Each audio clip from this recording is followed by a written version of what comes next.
لكن من منا يكون عنده حساب مليء بالمقاطع النافعة التي تنفع الناس؟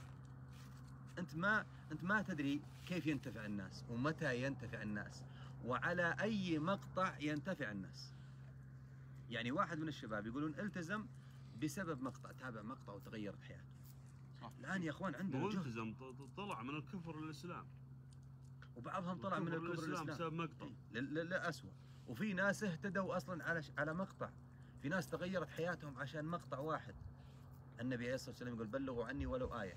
يعني أنا عندي جهد وصالح عنده جهد، الثاني عنده جهد، كل واحد منا عنده جهد انه يدعي الى الله، لكن للاسف ما في باردين.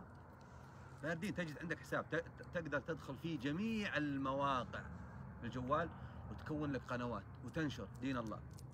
الان ما شاء الله في عيال في بنات ما شاء الله حاطين قنوات، حاطين حسابات وتصميم مقاطع ونشر.